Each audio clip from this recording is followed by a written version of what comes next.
வணக்கம் நம்ம மக்களே, இது தமிழச்சி குரல், உங்களில் குரல். இந்த காணொலியில் நீங்கள் பார்க்க போகிற சிறுகதை கழுத்தில் விழுந்த மாலை. ஹீரோயினி கழுத்தில் மாலை விழுந்ததுக்கு பதிலாக சுருக்கு போட்டுக்கிட்டா அப்படின்னே சொல்லிக்கலாம். ஏன்னா கதை அப்படி தான் இருக்குது. அந்த சுருக்கு எப்படி விழுந்துச்சு, அவளை தன்னைத்தானே எப்படி சுருக்கில் போய் கழுத்தை நீட்டினா அப்படிங்கிறத வாங்க கதைக்குள்ளே போய் தெரிஞ்சுக்கலாம்.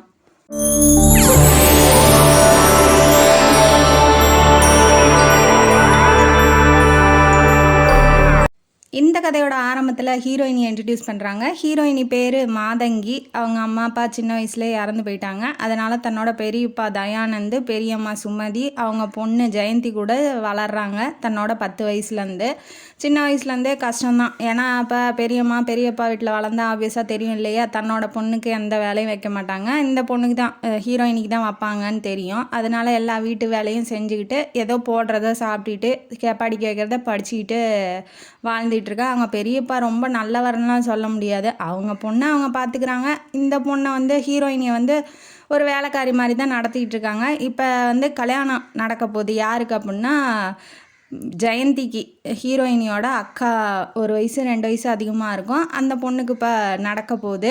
அதனால் வேலையெல்லாம் செஞ்சுக்கிட்டு இப்போ கல்யாண மண்டபத்துக்கு ரீச் ஆகிறதுக்காக கோயிலுக்கு போயிட்டுருக்காங்க. போகும்போது இவங்களுக்கு தனித்தனியாக ரூம் அலாட் பண்ணி வச்சுருக்காங்க. யாரை கல்யாணம் பண்ணிக்க போகிறாங்க அப்படின்னா ஹீரோவான ஹர்ஷனை கல்யாணம் பண்ணிக்க போகிறாங்க. ஹர்ஷனோட அம்மா கஸ்தூரி. அவங்க தான் இப்போ வருங்கால மாமியாராக ஆக போகிறாங்க நம்ம ஹீரோயினிக்கு. அது எப்படி இந்த கல்யாண மண்டபத்தில் எப்படி இவளுக்கு கல்யாணம் நடக்க போகுது அப்படிங்கிறது கதையில் தெரிஞ்சுக்கலாம்.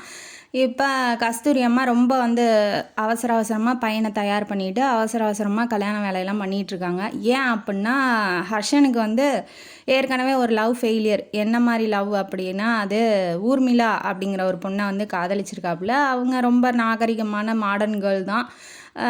பொறுப்புங்கிறது கொஞ்சம் கூட கிடையாது. இந்த அம்மா, அதாவது கஸ்தூரியோட ஹஸ்பண்டு சின்ன வயசுலேயே இறந்து போயிட்டாங்க. விட்டுட்டு போன சொத்து, தான் படித்த படிப்புக்கு ஏற்ற வேலையை தேடிட்டு பையனை வளர்த்து வச்சுருக்காங்க.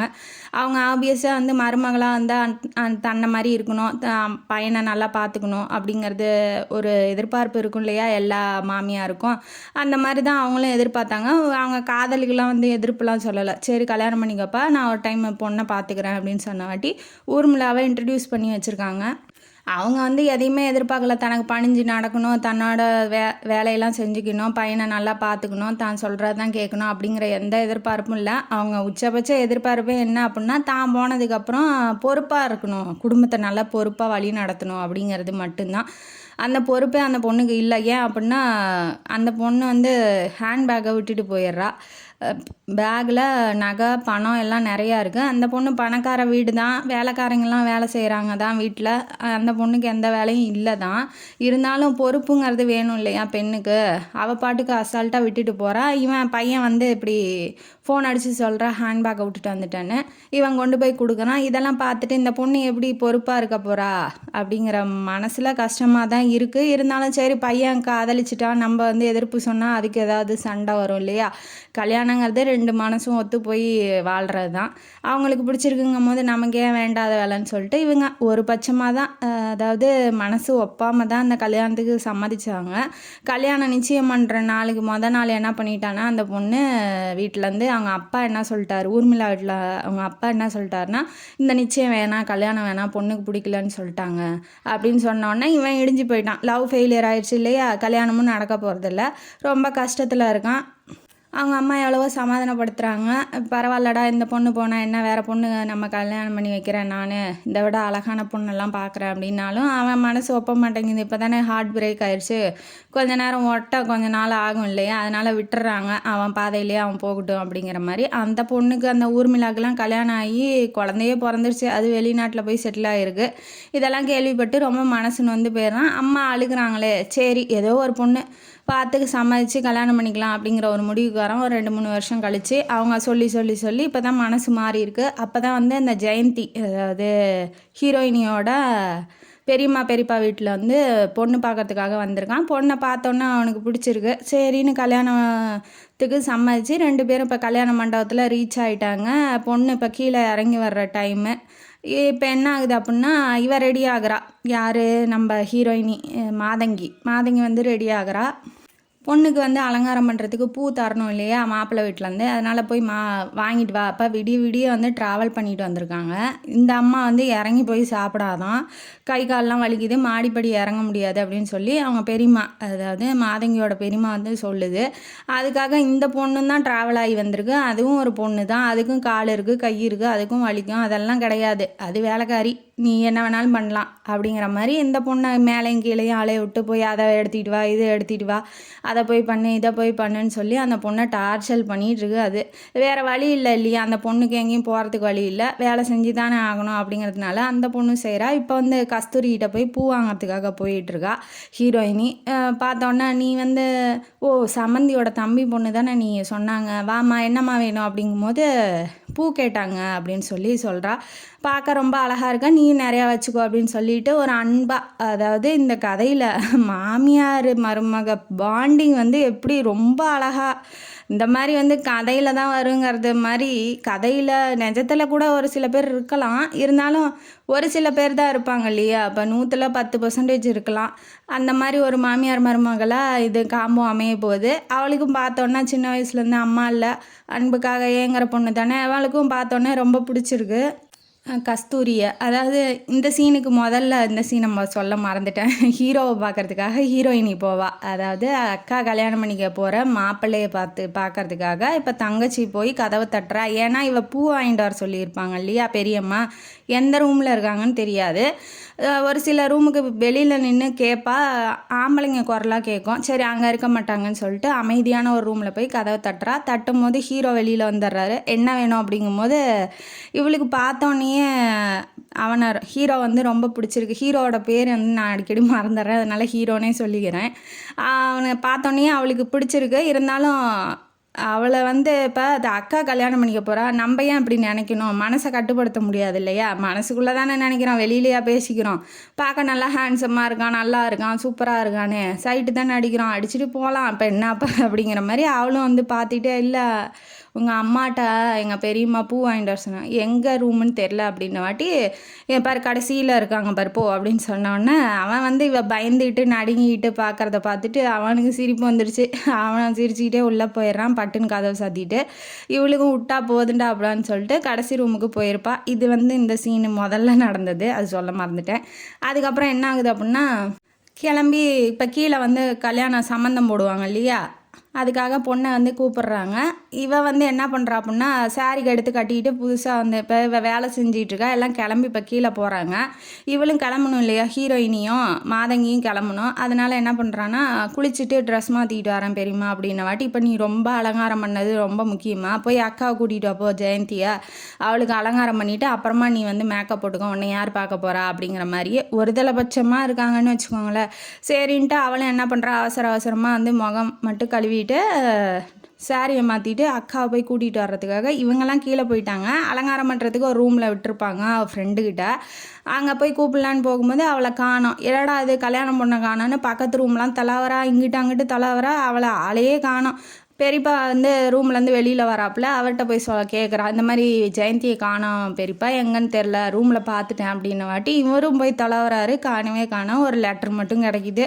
ஆப்வியஸாக லெட்டர் கிடச்சா என்ன இருக்கும், பொண்ணு ஓடி போயிட்டா. இந்த மேட்டரை இவங்கள்ட்ட வந்து சொல்லணும், ஏற்கனவே காதலிச்ச பொண்ணு ஓடிட்டு அவமானமாக ஆயிடுச்சு, இப்போ இந்த பொண்ணு இந்த கல்யாணத்துலேருந்து ஓடிச்சு, பொண்ணு மாப்பிள்ளை பிடிக்கல அப்படின்னா கஸ்தூரியோட நிலமையை யோசிச்சு பாருங்க. அதாவது ஹீரோவோட அம்மாவோட நிலமைய கையில் காலில் விழுந்து இப்போ இந்த கல்யாணத்துக்கு சம்மதம் வாங்கியிருக்காங்க. இப்போ இதுலேயும் அவமானப்பட்டான் அப்படின்னா சுத்தமாக அவன் கல்யாணமே பண்ணிக்க மாட்டான் அப்படிங்கிற ஒரு ஃப்ரஸ்ட்ரேஷனுக்கு அவங்க போயிடுவாங்க. அந்த மேட்ரு என்ன அப்படிங்கிறது லெட்டரோட அவங்க அப்பா, அதாவது பெரியப்பா, ஹீரோயினோட பெரியப்பா வந்து சம்மந்தி அம்மாவை கூப்பிட்டு இங்கே வாங்க, கொஞ்சம் முக்கியமான வேலை இருக்குது, நீங்கள் போய் பொண்ணை கூட்டிகிட்டு வாங்க, டைம் ஆகுது அப்படின்னு சொன்ன போது, இல்லை நீங்கள் உங்கள்கிட்ட பேசணும் தனியாக அப்படின்னு சொல்லி சொல்கிறாப்புல. சொன்னோடனே இப்படி ரூமில் கூட்டிகிட்டு போய் வச்சுட்டு இப்படி இந்த மேட்ரை சொன்னோடனே அவங்கள தூக்கி வாடி போடுது. என்னங்க சொல்கிறீங்க, பொண்ணை காதலிக்கிறது கூட தெரியாமல் என்னடா பொண்ணு வளர்த்து வச்சுருக்கீங்க அப்படிங்கிற மாதிரி அவள் டென்ஷன் ஆகி கத்துறா. அவளால் என்ன பண்ண முடியும், ஒன்றும் பண்ண முடியல. இப்போ என்ன பண்ணணும் ஏது பண்ணணும்னு தெரில. அவங்க அண்ணன் கல்யாணத்தில் வந்திருப்பாங்க, அவர் எப்படின்னா கொஞ்சம் கோவக்காரரு. அவரை கூப்பிட்டு சொல்கிறாங்க, இந்த மாதிரி பொண்ணு ஓடிடுச்சாண்ணா, என்ன நான் பண்ணுறது அப்படின்ன வாட்டி, என்னையா விளாடுறீங்களா, பொண்ணு ஓடிடுச்சா, ஒன்று அது உங்கள் பொறுப்பியா பொண்ணை கூட்டிகிட்டு வந்து மேடையில் உட்கார வைக்கிறது. நாங்களாமல் அதெல்லாம் பண்ணிகிட்டு இருக்க முடியும், என்னையா பொண்ணு வளர்த்து வச்சுருக்கேன்னு 4 ஏறுறாரு அந்த ஆள் மேலே, அதாவது ஹீரோயினியோட பெரியப்பா மேலே, தயானந்த் மேலே. அதுக்கப்புறம் என்ன பண்ணுறாரு, சரி அதுக்கு அடுத்த கல்யாண பொண்ணு இப்போ பொண்ணு நின்றுச்சு, பொண்ணு ஓடிடுச்சு, மேடையில் கல்யாணம் நின்றுச்சு அப்படின்னா அவமானம் அவங்க வீட்டை விட பொண்ணு வீட்டுக்கு தான் அதிகம். இருந்தாலும் இந்த ஒரு அவமானத்தை அவன் தாங்க மாட்டான். அப்படிங்கிறதுனால இப்போ என்ன பண்ணுறாரு அப்படின்னா, கல்யாண வயசில் அவன் வீட்டில் இன்னொரு பொண்ணு இருக்கா அப்படின்னு சொல்லி கேட்குறாப்புல. இல்லைங்க எனக்கு ஒரே பொண்ணு, என் தம்பி பொண்ணு தான் இருக்குது அப்படின்னு வாட்டி, சரி அந்த பொண்ணையை கூட்டிகிட்டு வா. இப்போ ஹீரோயினியை கூட்டிகிட்டு வந்து கல்யாணம் பண்ணி வைக்கிறதுக்கு அவர் பேசிகிட்டு இருக்காரு. இவனுக்கு என்னன்னா, நம்ம பார்த்து வச்ச மாப்பிள்ளை, பணக்கார மாப்பிள்ளை, இந்த மாப்பிள்ளையை போய் இவளுக்கு கொடுக்கணுமா? பெரிய பங்காரன் எண்ணத்தை பாருங்க. பொண்ணுக்குன்னு பார்த்தா நல்ல சூப்பரான மாப்பிள்ளைய இவளுக்கு போய் செட் பண்ணி விடணுமா அப்படிங்கிற ஒரு எண்ணம், குரூர எண்ணம் வந்து அவன் மனசில். எது தம்பி பொண்ணு தானே, பரவாயில்ல, உன் பொண்ணு வாழ வழி இல்லாமல் ஓடிட்டா, அவளுக்கு கிடைக்க போகிற வாழ்க்கையும் இவன் கெடுக்கிறான் பாருங்க. அப்பயும் என்னங்கிறான்னா, அவளுக்கு பிடிக்கலன்னா நாங்கள் என்ன பண்ண முடியும் அப்படின்ன வாட்டி, யோ என்ன விளாட்றியா நீ, விளாட்றியா நீ, பொண்ணை பேக்க சொன்னால் ஓடி போயிடுச்சு, வந்து இங்கே நியாய தர்மம்லாம் பேசிகிட்டு இருக்கா, போய் சம்மதிச்சு கூட்டிகிட்டு வந்து மேடையில் உட்கார வைக்கிற வழியை பாரியாப்பாயா அப்படின்னு சொல்லி திட்டி விட்டுருவான். திட்டினோடனே இவனுக்கு என்ன பேசணும் பேசக்கூடாதுன்னே தெரில. அந்த மேட்டரை போய் பெரியமாட்ட, அதாவது ஒய்ஃபுக்கிட்ட சொல்கிறான். அவன் சொன்னோடனே, ஐயோ இந்த பொண்ணு இப்படி தலையில் மண்ணை வாரி போட்டு போயிட்டாலே, நல்ல மாப்பிள்ளை, பெரிய இடம், பணக்கார இடமா இப்படி அமைச்சு வச்சேனே, இப்படி பாவி பண்ணிட்டாளே, இந்த மாப்பிள்ளைய போய் இவளுக்கு வந்து செட் ஆகுது, இவ போய் நல்லா வாழ போகிறாளே, அவள் பொண்ணு ஓடி போனதை விட இந்த மாதங்கி போய் இங்கே வாழ போகிறாளே அப்படிங்கிற ஒரு எண்ணம் வந்து அவளுக்கு பொறாமையில் பொங்குறா. அவளால் இப்போ எந்த பதிலும் சொல்ல முடியாது இல்லையா. அவள் பொண்ணு ஒழுங்காக இருந்தால் இப்போ தலை குனிஞ்சு நிற்க வேண்டிய அவசியம் இல்லையா. அதனால் என்ன பண்ணுறான்னா, நீயும் உனக்கு பிடிச்சிருந்தா கல்யாணம் பண்ணிக்கோ, பிடிக்கலனா இப்பயே சொல்லிடு அப்படின்ன வாட்டி அவள் எதுவுமே பதில் சொல்லலை. அவளுக்கு உள்ளூரை பிடிச்சிருக்கு தானே, அதனால் சரி ஓகே கல்யாணம் பண்ணிக்கிட்டாலும் நல்ல இடம் தானே. அவங்க அம்மா, ஹீரோவோட அம்மாவும் அம்மா மாதிரி தானே பேசுகிறாங்க. அதனால் ஹீரோயினிக்கு ஓகே. ஆனால் அந்த பக்கம் ஹீரோ ஒத்துக்குவானா, அதுதான் வந்து இப்போ பெரிய பிரச்சனை. ஏன்னா ஏற்கனவே காதலிச்ச பொண்ணு வேணான்ட்டா, கல்யாணம் பண்ணிக்க போன பொண்ணு ஓடிட்டா, இப்போ இன்னொரு பொண்ணு யாருன்னே தெரில, அந்த பொண்ணை கொண்டாந்து தாலி கட்டுறான்னா அவன் என்ன நிலமையில் இருப்பான் அப்படிங்கிறது கஸ்தூரிக்கு, அதாவது அவங்க அம்மாவுக்கு வந்து கஷ்டமாக இருக்குது. அதனால அண்ணங்கிட்ட சொல்கிறாங்க, அவன் சம்மதிப்பானான்னா அப்படின்னும் போது, நான் பேசி சம்மதிக்க வைக்கிறேன், நீ கவலைப்படாதுன்னு சொல்லிட்டு போகிறாப்புல. போயிட்டு இந்த மாதிரி நமக்கெல்லாம் தலைகுனியும் ஆயிரும், பெரியவங்க எத்தனை பேர் இருக்கோம், கொஞ்சம் மானத்தை காப்பாற்றுப்பா, உனக்கும் அவமானம் ஆயிரும், அதனால் இந்த பொண்ணை கல்யாணம் பண்ணிக்கோன்னு ஓரளவுக்கு பேசி சமாதானம் பண்ணுறாங்க. அவனுக்கு வேறு சாய்ஸ் இல்லை. அதனால் சிடுன்னு எந்திரிச்சு வரான், கோவத்தோட தாலி கட்டுறான், கல்யாணமும் முடிஞ்சிருது. இப்போ ஜெயந்தி வாழ வேண்டிய இடத்துல மாதங்கி வந்துட்டா. மாதங்கியை பார்த்தோன்னே அவங்களுக்கு, கஸ்தூரிக்கு, ஹீரோயினியோட அம்மாவுக்கு ரொம்ப பிடிச்சிருக்கும், ஹீரோவோட அம்மாவுக்கு ரொம்ப பிடிச்சிருக்கும். அதனால் அவங்க நல்லா தான் பார்த்துக்கிறாங்க. வீட்டுக்கு கூட்டிகிட்டு வராங்க. வீட்டுக்கு கூட்டிகிட்டு வந்தோடனே இவங்க வந்து மண்டபத்திலே கழட்டிக்கிட்டு போயிடுறாங்க. ஒரு நல்லா இருமா, நல்லா பார்த்து பத்திரமா இரு, இந்த மாதிரி எங்கள் மானத்தை நீட்டாக காப்பாற்றினேன், இந்த பொண்ணு ஓடி போயிடுச்சு, அவளுக்கு ரீப்ளேஸாக தானே இவ வந்திருக்கா, அந்த ஒரு நல்ல எண்ணம் கூட இல்லாமல் அவங்க பெரியப்பாலும் பெரியம்மாலும் பொறாமையிலேயே என்னமோ பண்ணிக்கோங்க அப்படின்னு சொல்லிட்டு அந்த வாடகைக்கு எடுத்துகிட்டு வந்திருப்பாங்க இல்லையா நகை, கல்யாணம் ஆன கையோட கழட்டுன்னு சொல்லி அந்த பொண்ணுகிட்ட அவசரப்படுத்திக்கிட்டு இருக்காங்க. எப்படி பெருமை கழட்டுறது, மாலை கழட்டினா தான் கழட்ட முடியும், சிக்கிட்டு இருக்கு அப்படின்னு வாட்டி, அது ரொம்ப முக்கியம், கழற்றிய நான் என் பொண்ணுக்கு வாங்கினது உனக்கு போட்டுக்கிட்டு இருக்கேன் பாரு அப்படின்னு சொல்லிட்டு திட்டிகிட்டு இருக்கா. அதை பார்த்த மாமியார் வந்துட்டாங்க, அதாவது மாதங்கியோட மாமியார். இப்போ தான் கல்யாணம் ஆயிடுச்சு இல்லையா, பெரிய பொல்லாத நகை தங்கமும் வள்ளியுமா போட்டு வச்சுருக்குறீங்க, எதுக்கு அப்படி பறக்குறீங்க, இருங்க கழட்டி தரேன் அப்படின்னு சொல்லிட்டு மெதுவாக அந்த மாலை அழுங்காமல் அந்த மாலையை போய் வீட்டில் மாட்டி வைக்கணும் இல்லையா, கல்யாண பொண்ணு மாப்பிள்ளையோட மாலையை. அதனால் பூ கொட்டாமல் பார்த்து பத்திரமா எடுத்து அவங்க கொடுக்குறாங்க. இன்னும் இருக்கா இல்லை இது வேறு ஏதாவது நீங்கள் எடுத்துக்கிட்டு போகணுமா, அவங்க பொருள் எதாவது இருந்தால் தயவுசெய்து எடுத்துகிட்டு போயிருங்க அப்படின்னு சொல்லி அவங்க டென்ஷன் ஆகிட்டாங்க. உடனே இவங்களும் அவ்வளோதான், எங்களுக்கு ஊரில் நிறைய வேலை இருக்குது, ஏன்னா அவங்க போய் சமாளிக்கணும் இல்லையா, பொண்ணு ஓடி போயிட்டால சமாளிக்கணும்ல, அதனால் எங்களுக்கு வேலை இருக்குது, நாங்கள் போயிட்டு வரோம் அப்படின்னு சொல்லிட்டு இவங்க கிளம்பிட்டாங்க. பொண்ணு வளர்த்த பொண்ணு என்ன தான் இருந்தாலும் சரி பார்த்துக்கோமா, பத்திரமா இருந்துக்கோ அப்படின்னு சொல்லி ஒரு வார்த்தை சொல்லலாம். அந்த வார்த்தை கூட சொல்லலை. தெரியாதவங்களாம் வாழ்த்து சொல்லும் போது, இத்தனை வருஷம் பழகி வீட்லேயே இருந்திருக்கோம், ஒரு வார்த்தை கூட சொல்லலையே அப்படிங்கிற கஷ்டம் மாதங்கிக்கு இருக்குது. இருந்தாலும் அதை பெருசாக காட்டிக்கல. இவளுக்கு உள்ளூரை பிடிச்சிருக்குங்கிறதுனால மாப்பிள்ளையை கல்யாணம் பண்ணிக்கிட்டா. ஆனால் அவனுக்கு அதே எண்ணம் இருக்கணும் இல்லையா? அவன் வந்து டென்ஷன் ஆகிட்டான். இப்போ வீட்டில் யாரும் இல்லை, கல்யாணம்லாம் முடிஞ்சிச்சு, அவங்க வீட்டுக்கு எல்லாம் போயிட்டாங்க. வீட்டில் வந்து மாமியார், மருமக, மகன் 3 பேர் மட்டும் இருக்கிறாங்க. இப்போ ஹனிமூனுக்கு கிளம்பணும், டிக்கெட் போட்டாங்க. கையில் கொடுத்துட்டு அவங்க மாமா, அதாவது மாமியாரோட அண்ணன் பேசினார் இல்லையா மண்டபத்தில், அவர் வந்து கிளம்பிட்டார் டிக்கெட்டை கையில் கொடுத்துட்டு. இவன் வந்து ரூமில் அழுதுகிட்டு இருக்கா. இவன் பெட்டியோட கீழே வரான். என்னடா ஆச்சு அப்படின்னு சொல்லி அவங்க அம்மா கேட்கும்போது, என்ன ஆகும், எனக்கு வேலை இருக்குது, நான் வெளியூருக்கு போகிறேன் அப்படின்னு சொல்லிட்டு இவன் கிளம்பி போயிட்டான். என்னடா சொல்கிறான், அந்த பொண்ணை விட்டுட்டு போகிறாங்கும் போது, நானா கல்யாணம் பண்ணி நானா பண்ணிக்கிறேன்னு உங்கள் மான மரியாதை கிடக்கூடாதுன்னு மாமா சொன்னார். இன்னமேட்டு வந்து என்கிட்ட அவர் என் வாழ்க்கையில் தலையிடுற வேலை வச்சுக்கூடாது உங்கள் அண்ணன் அப்படின்னு சொல்லிட்டு மிரட்டிட்டு இவன் பாட்டுக்கு கிளம்பி போயிடுறான். அவன் பிடிக்கலங்கிறத வெளிப்படுத்திட்டான். அந்த பொண்ணு என்ன பாவம் பண்ணுச்சு? இப்போ உனக்கு பிடிக்காத மாதிரி தானே அந்த பொண்ணுக்கும் இருக்கும். அந்த பொண்ணு விரும்பி மாப்பிள்ளை பார்த்து பொண்ணை பிடிச்சிருக்கா இல்லையான்னு கேட்டு கல்யாணம் பண்ணி வைக்கிற சூழ்நிலை அது இல்லை. இருந்தாலும் அந்த பொண்ணு அதே சுச்சுவேஷனில் தான் இருக்குது அப்படிங்கிறத அவன் புரிஞ்சிக்காமல் அந்த பொண்ணு மேலேயே எல்லா பழியும் போட்டுட்டு ஹீரோ வந்து கிளம்பி போயிடறான். இப்போ மேலே போகிறாங்க மாமியார் ஒரு டம்ளர் பால் எடுத்துக்கிட்டு. இது ஆக்சுவலி வந்து அவனுக்கு பண்ணியிருக்கணும். இப்போ மாமியார் வந்து மருமகளுக்கு பண்ணுறாங்க. எடுத்துக்கிட்டு போகிறாங்க. போனதுக்கப்புறம் இந்த அம்மா குடிமா, வீட்டுக்கு வந்த முதல் நாளே நீ பட்னியாக இருக்க வேணாம், அழுகாத, கண்ணத்தோட, இன்னும் வாழ்க்கையில் எவ்வளவோ சந்திக்க வேண்டியது இருக்குது, இதுக்கே இப்படி அழுதினா நீ தான் இன்னமேட்டு இந்த வீட்டோட மருமக அப்படிங்கிற ஒரு உரிமையோட நீ இரு, யார் என்ன சொன்னாலும் நான் இருக்கேன், நான் பார்த்துக்கிறேன், நீ கவலைப்படாத. அவன் அப்படி தான் கோவத்தில் கத்திட்டு இருப்பான், அப்புறம் சரியாக போயிடுவான் அப்படிங்கிற ஒரு சமாதானத்தை போட்டு கையில் சாவி கொத்த கொடுக்குறாங்க. அவளும் வாங்கிக்கிறா. சரி நம்மளும் வந்து கொஞ்சம் முயற்சி பண்ணி பார்க்கலாம், போனவுடனே தோல்வியை ஒத்துக்கூடாது இல்லையா, மாமியார் தான் நமக்கு இவ்வளோ பக்கபலமாக இருக்காங்களே அப்படின்னு சொல்லிட்டு அவளும் தைரியமாக பாலை குடிச்சிட்டு இவங்க ஒரு மூலையில் அவள் ஒரு மூலையில் படுத்து தூங்குறாங்க. காலையில் எந்திரிக்கிறா. பக்கத்தில் அவள் இல்லை, மாதங்கி இல்லை.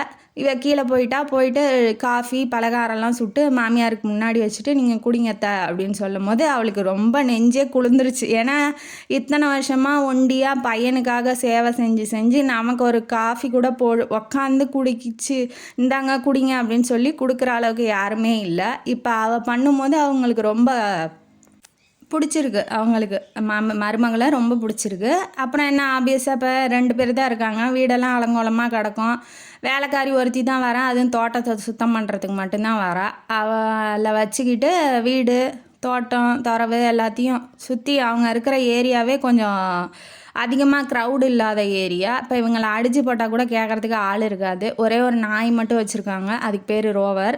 அந்த நாயும் வந்து கட்டி போட்டு வச்சுருக்காங்க.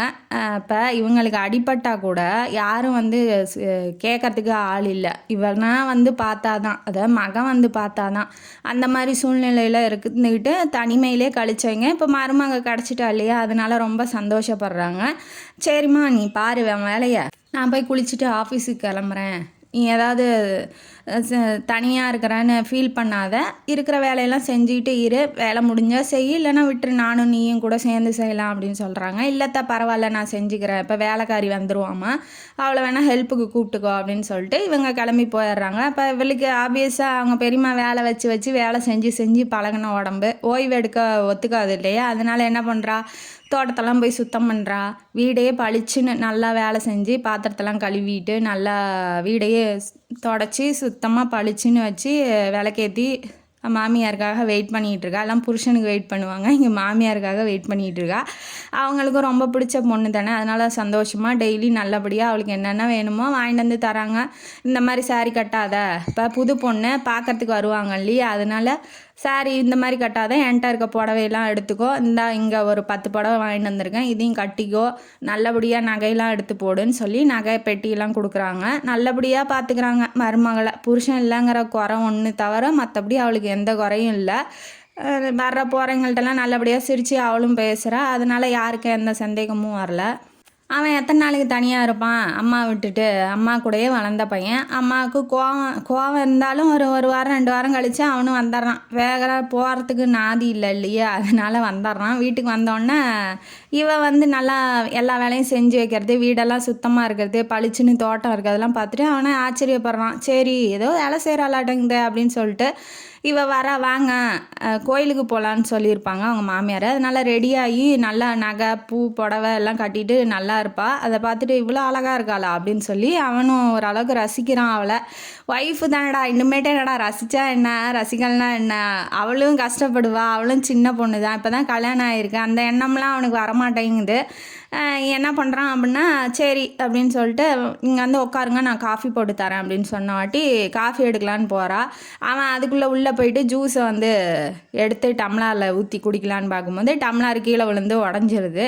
இதுலேயே அவனுக்கு ஷேம்லெஸ், அதாவது வெக்கமாயிருது. இவ்வளோ பேச்சை கேட்டு வந்து காஃபியாவது குடிச்சிருக்கலாம், நம்மளாம் திமிர எடுத்து போய் கிளாஸ் எடுத்ததுக்கு நமக்கு தேவைதான் அப்படின்னு யோசிச்சுட்டு நிற்கும் போது, நீங்கள் போய் ட்ரெஸ் சேஞ்ச் பண்ணிக்கோங்க நான் வந்து சுத்தம் பண்ணிடுறேன் அப்படின்ன வாட்டி அந்த கிளாஸு இதெல்லாம் வந்து சுத்தம் பண்ணிவிட்டு காஃபி எடுத்துகிட்டு வந்து வைக்கிறா. அவனும் வந்து குடிக்கிறான், வேறு வழி குடிச்சிடுறான். அப்புறம் கொஞ்சம் கொஞ்சமாக சாப்பாடு செஞ்சு போட ஆரம்பிக்கிறான். அவனுக்கு என்ன தேவை ட்ரெஸ்ஸு எடுத்து வைக்கிறா, டயத்துக்கு சாப்பாடு போடுறா, அதுக்கப்புறம் என்ன தேவையோ பிடிச்சதெல்லாம் செஞ்சு போடுறா மாமியார்கிட்ட கேட்டுட்டு புருஷனுக்கு.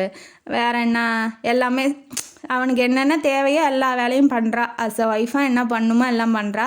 அவனுக்கு கொஞ்சம் கொஞ்சமாக சரி இவன் நல்லா வேலை செய்கிறான், அம்மா நல்லா பார்த்துக்கிறா அப்படிங்கிற ஒரு ஃபீலிங் வந்து அவன் மேலே வருது.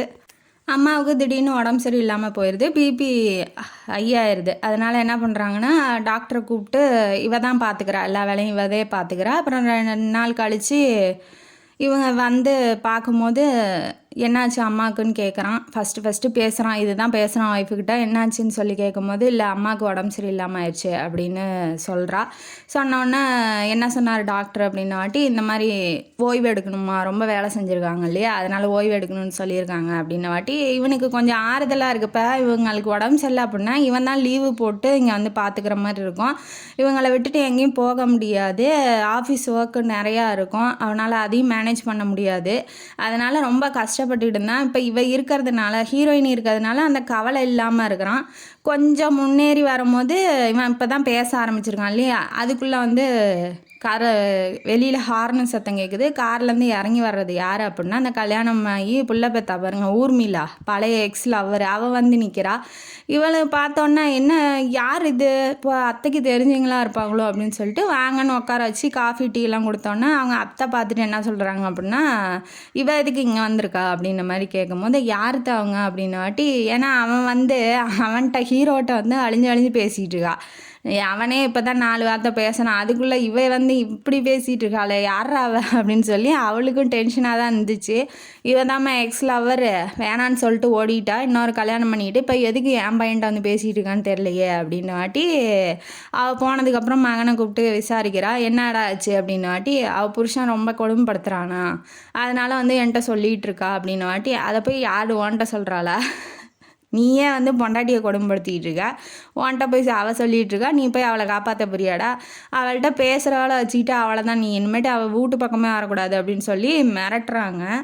ஏன்னா அது உண்மை தானே, அவன் புருஷன் கொடுமைப்படுத்துறானா, இங்கே நீ மட்டும் என்ன பண்ணிகிட்ருக்க, அந்த பொண்ணுக்கு கொஞ்சமாவது சிரித்து பேசணும், எப்படி இருக்க நல்லா இருக்கியா, சாப்பிட்டியா, இல்லை போய் பாடு, ஒன்றும் புருஷன் பொண்டாட்டியாக வாழலைன்னா பரவாயில்ல, ஏதோ ஒரு பேசியாவது பழகலாம், அந்த இது கூட இல்லை, சிடுன்னு விழுந்துகிட்டே இருக்க. இப்போ அங்கே என்ன நடக்குது அதான் இங்கே நடக்குது அப்படிங்கிற மாதிரி அவங்க அம்மா சொல்லவும் இவனுக்கு சுருன்னு ஏறிடுச்சு. அதனால் அவன் ரூமுக்கு போயிடுறான். ஏற்ற அப்படி பேசுகிறீங்க, விடுங்க சண்டை வந்துட போகுது அப்படிங்கும்போது, கம்மநீர் அப்படிலாம் பேசினா தான் அவனுக்கு வரைக்கும் அப்படின்னு சொல்கிறாங்க. இவளும் வந்து ஃபுல் சப்போர்ட் மாமியார் வந்து மருமகளுக்கு ஃபுல் சப்போர்ட். ஏன்னா ஒரு தடவை என்ன பண்ணியிருப்பான் அப்படின்னா, இந்த வீட்டில் நீ இருக்கக்கூடாது, நீ உங்கள் பெரியப்பா வீட்டுக்கு போயிரு, எங்கள் அம்மா வற்புறுத்தலின் பேரில் நான் கல்யாணம் பண்ணிக்கிட்டேன் ஒழிஞ்சு உனக்கு எனக்கு செட் ஆகாது அப்படின்னு சொல்லிட்டு தான் ஊருக்கு போயிருப்பான்.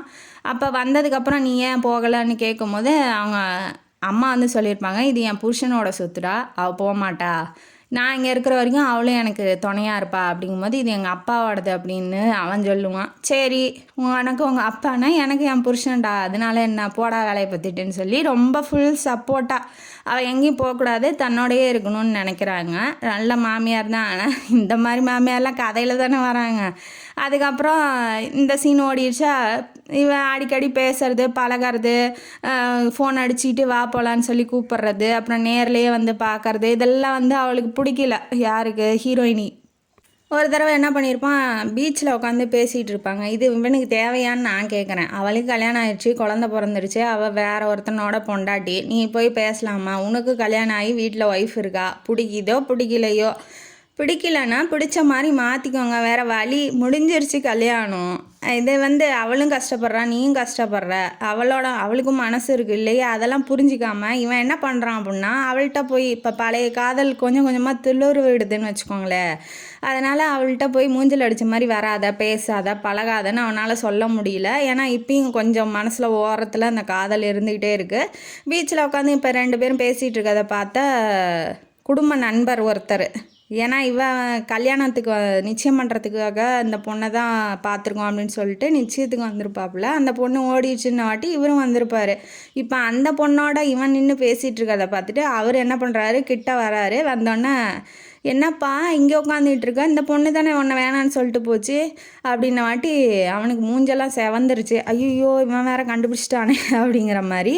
பத்தாவதுக்கு என்ன சொல்கிறான் அப்படின்னா, அவன் வேற ஒருத்தனை கல்யாணம் பண்ணிக்கிட்டா, அவள் வேற ஒருத்தனோட பொண்டாட்டி, உனக்கு கல்யாணம் ஆகி வீட்டில் பொண்டாட்டி இருக்கு, இவளோட உனக்கு என்ன பேச்சு, பல்ல இழிச்சு வேணா புதக்குழியில் போய் நீயா விழுகாத, உன் வேலையை பார்த்துட்டு நீ வீட்டுக்கு போ, வீட்டில் ஒய்ஃப் இருக்கா, போய் அவளை கவனி அப்படின்னு சொல்லிட்டு இவன் அங்கே அவன் பதிலெலாம் கேட்கல, என்ன மேட்ரோ சொல்லிவிட்டு இவர் பாட்டுக்கு போயிட்டாரு.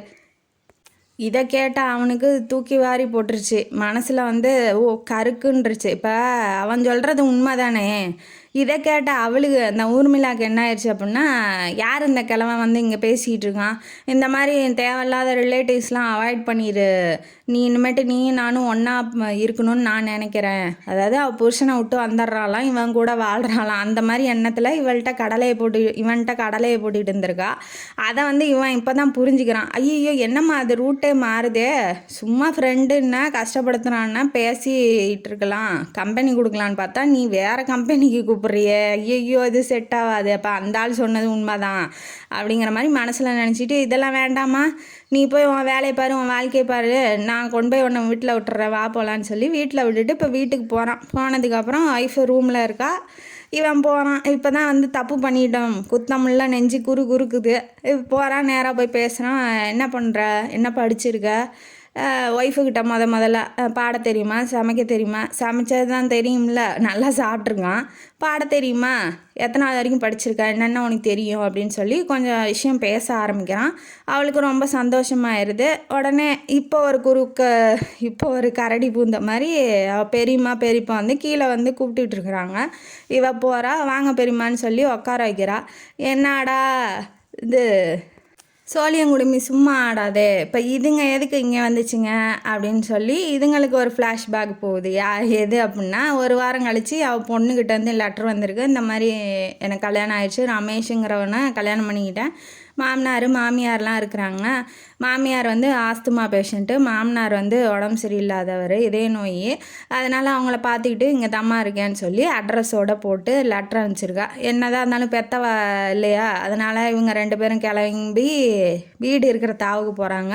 10 குடும்பத்தில், அதாவது ஒட்டு கொடுத்தனும் இருப்பாங்க இல்லையா, அந்த மாதிரி 10 வீட்டில் ஒரு வீட்டில் இருக்கா. அது 2 ரூம் தான் இருக்குது.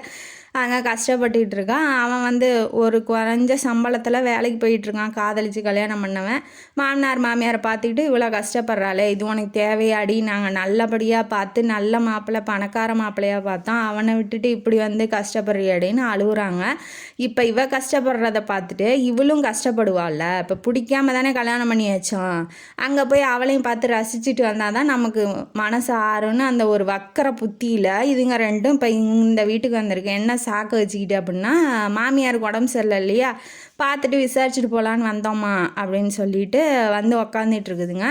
மாமியார் உள்ளேருந்து வெளியில் வராங்க, நல்லா தான் இருக்காங்க. இவங்களுக்கு கொஞ்சம் உடம்பு சரியாயிருச்சு, ஏன்னா அவள் தான் பார்த்துக்கிறா இல்லையா, வாங்க அப்படின்னு சொல்லி உட்கார வச்சோடனே சாப்பாடு ரெடி பண்ணுறதுக்காக இவ உள்ளே போயிடுறா. யார், நம்ம ஹீரோயினி மாதங்கி உள்ளே போயிடுறா. இதுக்கு என்ன ஒரு எண்ணம் பாருங்க, இவ எப்படி இவ்வளோ பெரிய வீட்டில் வாழலாம், நாம் வளர்த்த பொண்ணு நல்லா இருக்கட்டும்னு நினைக்கலனா கூட பரவாயில்ல, அவள் வாழ்க்கையை போய் நம்ம கெடுக்கக்கூடாதுன்னு நினைக்கணும் இல்லையா, அதுதானே ஒரு நல்ல எப்படியோ தள்ளி விட்டுட்டான், மானத்தை காப்பாற்றினா அப்படிங்கிற ஒரு எண்ணம் கூட இல்லாமல் இந்த சனியை, அதாவது இவங்க பெரியம்மாக்காரி வந்து என்ன சொல்கிறா அப்படின்னா, மாமியார்கிட்ட அவளை கோழி மூட்டி விட்டு எப்படியாவது அவள் குடும்பத்துக்கு எடுத்து இவளை வந்து இந்த வீட்டில் இருக்க விடாமல் பண்ணணும் அப்படின்னு சொல்லி அவள் நினச்சிக்கிட்டு என்ன பண்ணுறா அப்படின்னா, கோழி மூட்டி விட்டுட்ருக்கா. என்னான்னு சொல்லிகிட்டு இருக்கான்னா, இந்த மாதிரி மாதங்கி வந்து நாங்கள் அதிகமாக படிக்க வைக்கல. ஏன் அப்படின்னா, அதுக்கு முன்னாடி என்ன இவ வந்து கொஞ்சம் குண்டாக இருப்பா மாதங்கி. அவள் வீட்டில் வேலை செஞ்சு இழைச்சி போயிருப்பா. இப்போ அவள் பொண்ணு இழைச்சி போயிட்டா, இவ கொஞ்சம் குண்டாயிட்டா. அங்கே வேலை செஞ்சு சாவரா இல்லையா அவள் பொண்ணு. அதனால் இப்போ ஒரு பொறாமை வெறியில் என்ன பண்ணுறா அப்படின்னா, இவ காலேஜில் இன்னொரு பையனை வந்து சைட் அடிச்சுக்கிட்டு லவ் பண்ணிகிட்டு இருந்தா.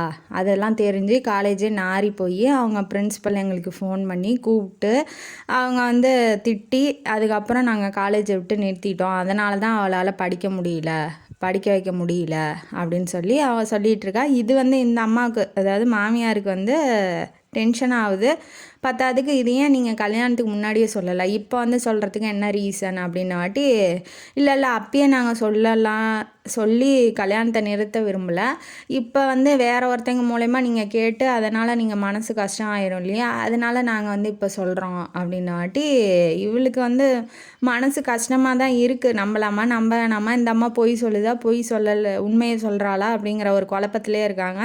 நான் என் மருமகளை கல்யாணத்துக்கு முன்னாடி என்ன வேணாலும் இருக்கட்டும், இப்போ என் மருமக என் குடும்பத்துக்கு தகுந்தாப்புல நான் வந்து பார்த்துக்கிறேன், நீங்கள் எந்த அட்வைஸும் பண்ண வேணாம், நீங்கள் கிளம்புங்க அப்படின்னு சொல்லி டென்ஷன் ஆகி கத்திட்டாங்க. அதனால் இவ என்ன பண்ணுறா, நம்மளால் முடிஞ்ச நாரதர் வேலையை பார்த்து விட்டு வந்துட்டோம் அப்படின்னு சொல்லிட்டு இவ நல்லா தைரியமாக, ஏன்னா இப்போ ஒருத்தங்க அது வரைக்கும் நினச்சிட்டு இருக்க மாட்டாங்க. சந்தேகங்கிறது கொஞ்சம் கொஞ்சமாக விதைக்கிறது தானே.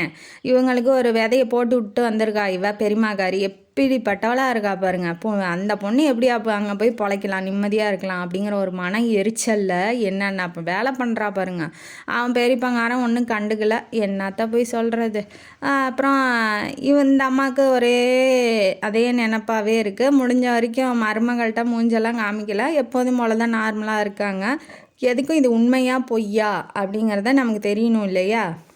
அதனால் என்ன பண்ணுறாங்க, எதேர்ச்சியாக அந்த பக்கமாக போகும்போது நம்ம ஃப்ரெண்டு இங்கே தானே இருக்கா, காலேஜில் இருக்க பிரின்ஸிபல்னு சொன்னாங்க இல்லையா, அவங்க வந்து இவங்களோட கஸ்தூரியோட ஃப்ரெண்டு. அதனால் அவங்க வீட்டுக்கு போகிறாங்க. போனோடனே இந்த மாதிரி அந்த பொண்ணு ஓடிடுச்சான், மாதங்கியை கல்யாணம் பண்ணி வச்சுருக்கேன், எனக்கு ரொம்ப சந்தோஷம். அந்த பொண்ணை கல்யாணம் பண்ண வைக்கும் போது பத்திரிக்கை கொண்டாந்து வச்சுல, அதை பார்த்துட்டு எனக்கே வந்து தூக்கி வாரி போட்டுருச்சு. ஏன்னா உண்மையாக நடந்தது.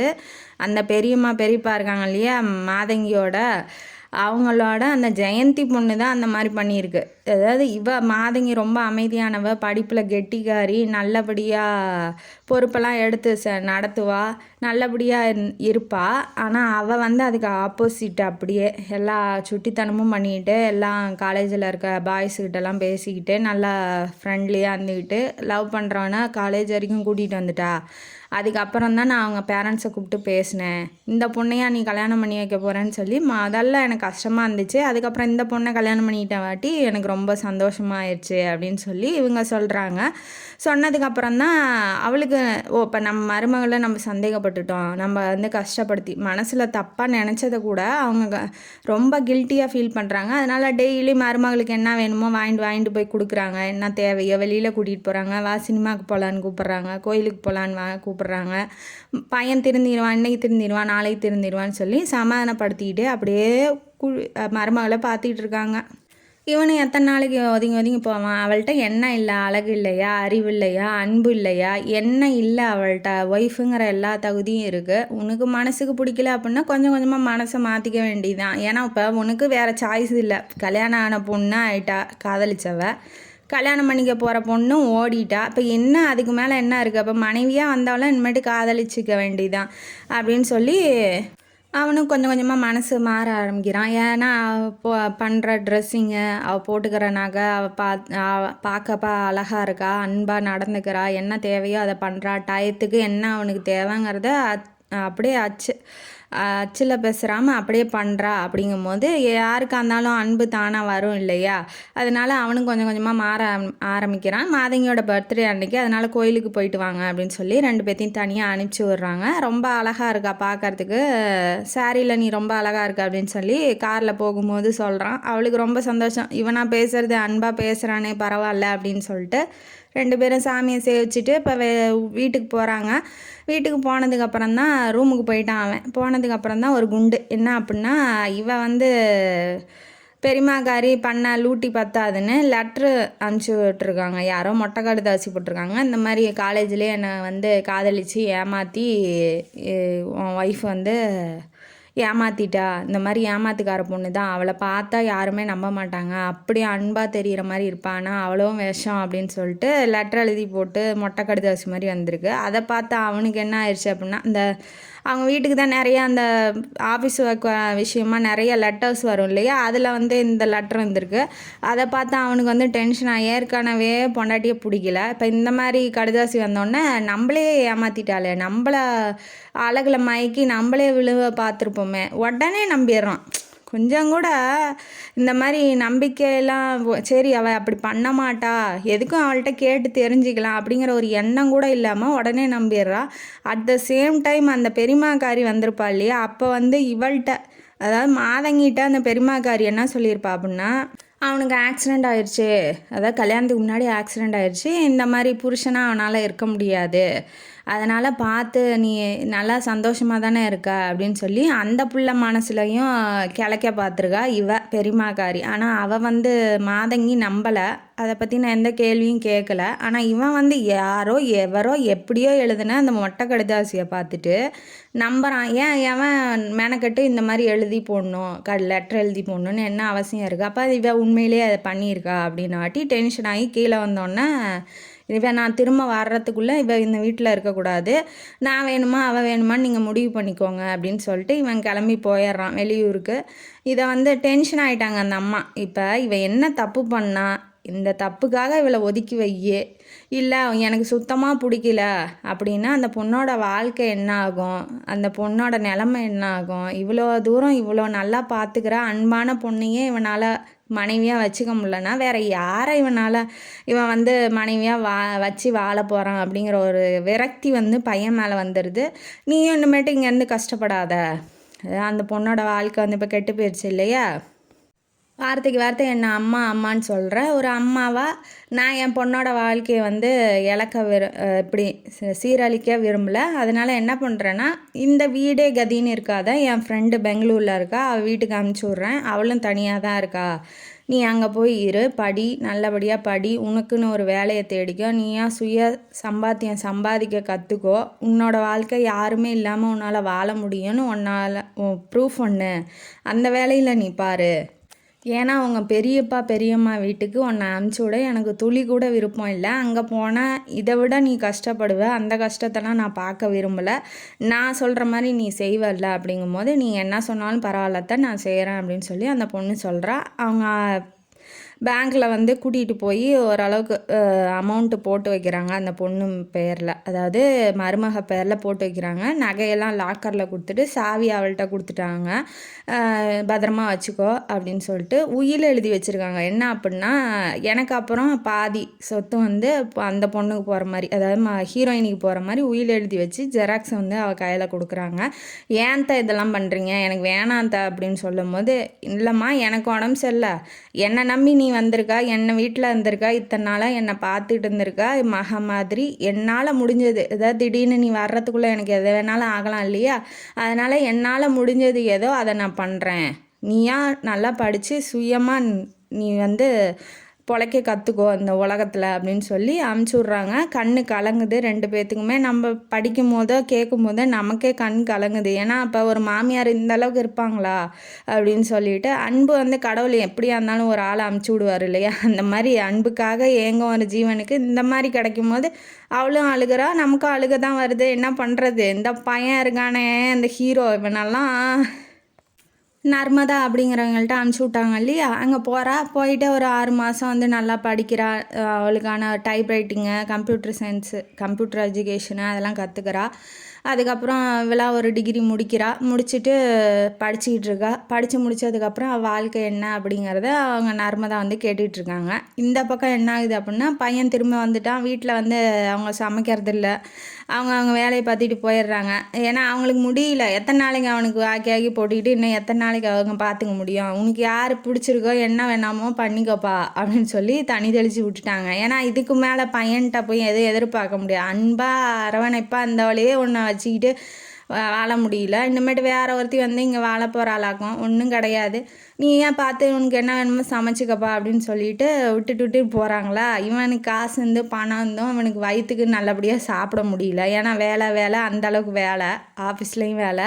அப்போ என்ன ஆகுது அப்படின்னா, அம்மாலும் பையனும் பேசிக்கிறது இல்லை அவ்வளோவா. இப்போ என்ன ஆகுதுன்னா, அந்த ஓடி போனா பார்த்தீங்களா ஜெயந்தி, அவளோட புருஷன் வந்து எங்கள் அப்பாவுக்கு 60வது பர்த்டே கொண்டாடுறோம், நீங்கள் வந்துருங்க அப்படின்னு சொல்லிட்டு பத்திரிக்கையில் அவ பேர் குடும்பத்தாருக்கு அப்படின்னு சொல்லி போட்டு கொடுத்துட்றான். கொடுக்கும்போது இந்த கையெழுத்தை நம்ம எங்கேயோ பார்த்துருக்கோமே அப்படிங்கிற ஒரு சிந்தனைக்கு போகிறான். இப்போ என்ன அப்படின்னா, அந்த மொட்டை கடிதத்தை சேர்ந்துச்சு இல்லையா, அந்த கையெழுத்தும் இந்த கையெழுத்தும் ஒரே மாதிரியாக இருக்கவும் இவனுக்கு சிங்க் ஆகுது. அப்போ இந்த குடும்பம் பண்ணுற வேலை தானோ, நம்ம தான் தேவையில்லாமல் நம்ம வாழ்க்கையை அழிச்சிக்கிட்டோமோ. உடனே வந்து அந்த ரமேஷை கூப்பிட்டு ஒரு காஃபி ஷாப்பில் வச்சு உண்மையை சொல்லு, நீ தானே அந்த லெட்டரை எழுதி எனக்கு அனுப்பிச்சி விட்டா அப்படின்ன வாட்டி, ஆமாம் என் மாமியாரோட தொந்தரவு தாங்க முடியல, என் பொண்டாட்டி பேச்சை கட்டிட்டு இப்படி அனுப்பிச்சி விட்டேன் அப்படின்ன வாட்டி, ஏன்டா உனக்குலாம் அறிவு இல்லையாடா, அவங்க சொன்னால் உனக்கு எங்கடா போச்சு புத்தியே, ஒருத்தர் வாழ்க்கையே ஒருத்தர் குடும்பத்தை கெடுக்கிறதுக்கு நீங்கள் இப்படிலாம் பிளான் பண்ணுவீங்களா, குடும்பத்தையே கொண்டு போய் உள்ளே வச்சுருவேன் ஸ்டேஷனில், ஏன்னா நீ எழுதின லெட்டர் என்கிட்ட இருக்குது, ஒழுங்கு மரியாதையாக இருந்துக்கோங்க, இனிமேட்டு இந்த வேலையெல்லாம் பண்ணிங்கன்னா அவ்வளோதான் அப்படின்னு சொல்லிட்டு அவனை மிரட்டிட்டு இப்போ வீட்டுக்கு வரான். வீட்டுக்கு வந்து பார்க்குறான், லைட்டெல்லாம் ஆஃப் ஆகிருக்கு, எந்த லைட்டும் போடல. ஏன்னா இவன் வந்ததே லேட்டு. எல்லாம் பார்க்குறான், நாய் வந்து அவள் இல்லாமல் இழைச்சே போயிடுச்சு, மருமகள் இல்லாமல். உள்ளே போகிறான், லைட்டு எந்த பல்புலாம் எதுவுமே போடாமல் இருக்கிறத பார்த்துட்டு அவனுக்கு டென்ஷன் ஆகுது. அம்மா கார் வெளியில் நிற்கிது, ஆனால் அம்மா வந்து வந்திருந்தால் லைட் போட்டிருப்பாங்களே அப்படின்னு சொல்லிட்டு இவன் லைட்டை போட்டு பார்க்கும்போது அந்த டேபிள் மேலே நெத்தியில் இடித்து ரத்தம் வந்து மயக்கத்தில் கிடக்குறாங்க. அம்மான்னு சொல்லிட்டு தூக்கிட்டு போகிறான்.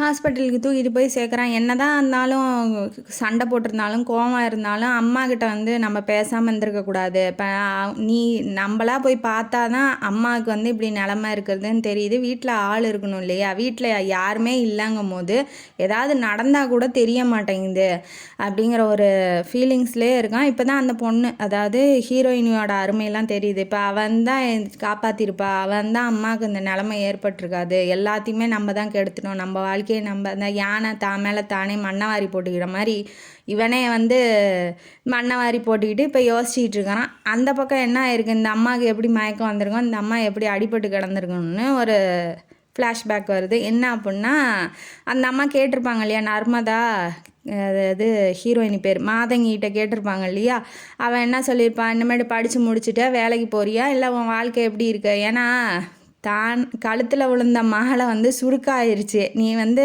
இப்போ அதை வந்து அன்பை கொட்டி காப்பாற்றுற அளவுக்கு அங்கே ஒன்றும் வாழலை, உன் வாழ்க்கை என்ன, இனிமேட்டு அதை டைவர்ஸ் பண்ணிட்டு புதுசாக வாழ ஆரம்பிக்க போறியா இல்லை என்ன பண்ணலான்னு இருக்கா அப்படின்னு சொல்லி கேட்டிருப்பாங்க இல்லையா.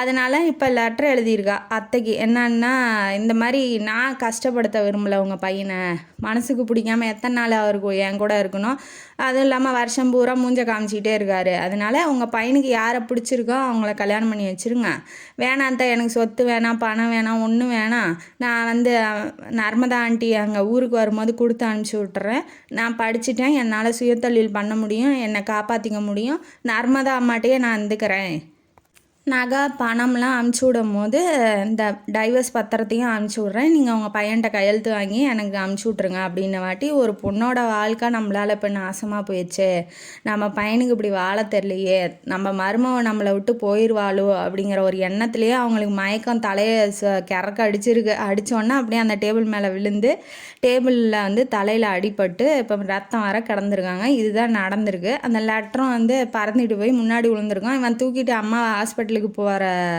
அவசரத்தில் பார்த்துருக்க மாட்டான். இப்போ வீட்டுக்கு வந்தோடனே பார்க்குறான் லெட்ரு கிடக்கிறத, இந்த மாதிரி டைவர்ஸ் பத்திரம் அனுப்பிச்சி விட்றேன் நீங்கள் கையெழுத்து போடுங்கன்னு லெட்டரில் எழுதியிருக்கிறதெல்லாம் பார்த்துட்டு இவன் ரொம்ப வெக்ஸ் ஆகிட்டான். இப்போ நம்ம கூடயே இருந்து நம்மளை நல்லா பார்த்துக்கிட்டவள நம்ம வந்து வேணும்னே அடித்து துரத்திருக்கோம், வேணுங்கிற ஈகோனால் நம்ம வந்து வீட்டை விட்டு வெளியில் போக சொல்லியிருக்கோம்.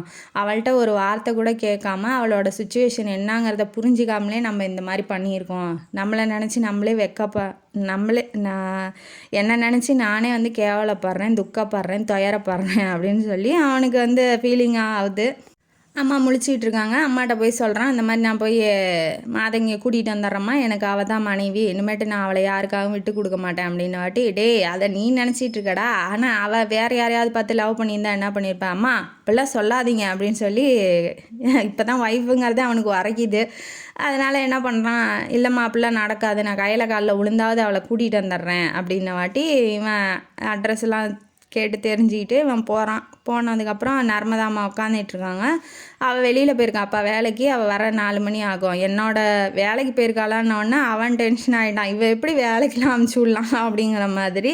என்னோட கம்பெனிக்கு தான் போயிருக்கா அப்படின்னுட்டு அவள் வர 4 மணி ஆகுன்ன வாட்டி இவன் போயிடுறான். நேராக அவள் வேலை செய்கிற கம்பெனிக்கிட்டே காரை நிறுத்திட்டு வெயிட் பண்ணிகிட்ருக்கான். அப்புறம் நர்மதா அம்மா வராங்க. வந்தோடனே இவளை வெளியில் அமுச்சு விட்றாங்க, நீ போய் பேசிட்டு வா, கடைக்கு முன்னாடி எந்த சீனும் க்ரியேட் பண்ணாதீங்க, போங்க தனியாக போய் பேசிடுவாங்க அப்படின்னு வாட்டி அவங்க வீட்டுக்கிட்டே போய் உக்காந்து, நர்மதா அம்மா வீட்டுக்கிட்டே போய் உக்காந்து இப்போ பேச ஆரம்பிக்கிறாங்க.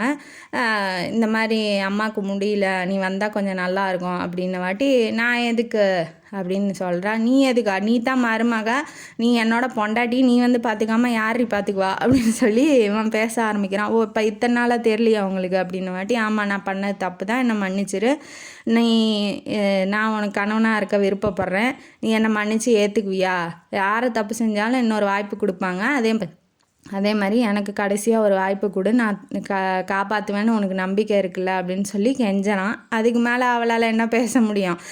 பிடிச்சவன் வந்து கெஞ்சறான், புருஷனாக வாழ்கிறேன்னு சொல்கிறான். அதுக்கு மேலே அவளுக்கே என்ன வேணும்? அதனால் சம்மதிச்சிட்றா. 2 பேரும் ஒன்றா கிளம்பி வர்றாங்க. அந்த அம்மா கஸ்தூரி, அதாவது ஹீரோவோட அம்மா வந்து ரெடியாக இருக்காங்க. ஆரத்தி எடுத்து பொண்ணையும் மாப்பிள்ளை, அதாவது மகனையும் மகளையும் வந்து உள்ளே கூப்பிட்டுட்டு போகிறாங்க. மருமகளான சரியா கூட்டிகிட்டு உள்ளே போகிறாங்க. நல்லபடியாக வாழ்ந்து நல்லபடியாக வளருவாங்க அப்படின்னு சொல்லிட்டு ஒரு பிள்ளையை பெற்று கொடுப்பாங்கன்னு சொல்லி நம்ம இந்த கதையை முடிப்போம். இந்த கதையிலேருந்து நமக்கு என்ன தெரியுது?